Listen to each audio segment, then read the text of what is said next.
This is 2.7 part 2. We have another question. We have two triangles connected by a common side.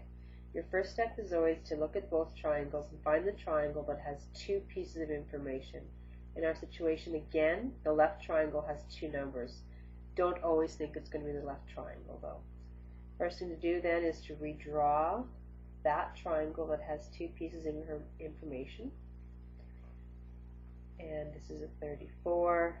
This is a 14.4, an E, a D, and a G. Then you want to label it. This is your opposite. This is your hypotenuse. And this is your adjacent side.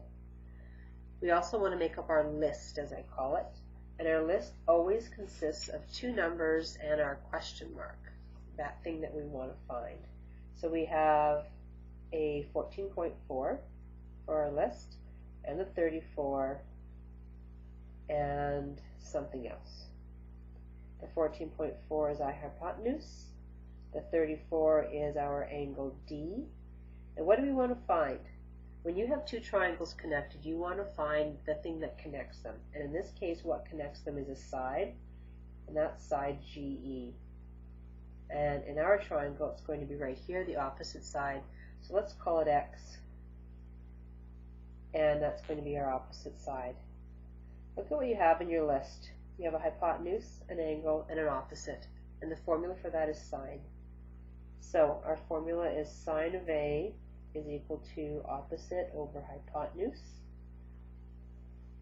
The sine of 34 is equal to X over 14.4.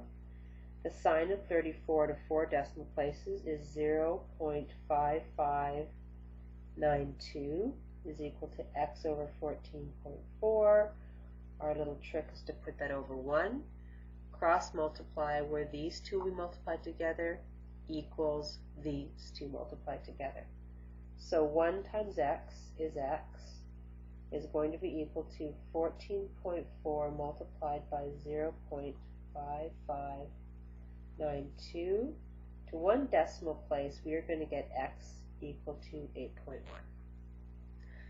Alright, so that's our first half. Second half of our work is to now take a look at the other triangle. And I'm going to always redraw that one as well.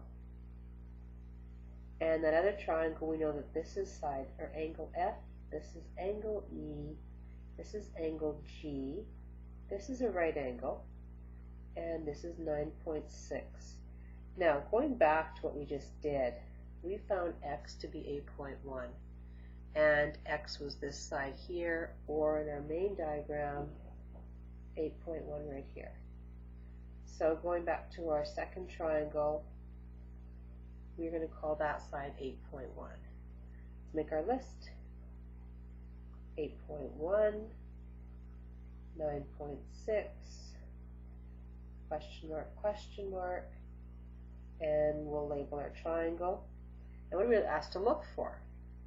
When in doubt, always go back and read the question. We're asked to find angle F to the nearest degree. Angle F is right here. So we're going to label our triangle from this vantage point.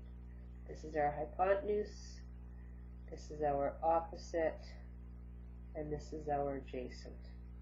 So 8.1 is our opposite, 9.6 is our adjacent, and our unknown is angle F. Now what do we have? We have an opposite, an adjacent, and an angle. That's tan. Our formula then is tan of A is equal to opposite over adjacent. It's not going to be angle A we're looking for, it's angle F now, is equal to 8.1 over 9.6. Tan of F, 4 decimal places, is 0.8438. Again, this is a situation where you have a letter after the word tan. So in your calculator, you want to make sure you hit your shift or your second button. Once you do that, you no longer write the word tan down, just write the F. And I'm actually going to put the angle in front of it so I remember that this is an angle, and I'm going to have my answer in degrees. When I hit shift or second 0.8438 to the nearest degree, I get angle F is 40 degrees. And that is the main answer I am looking for in this question.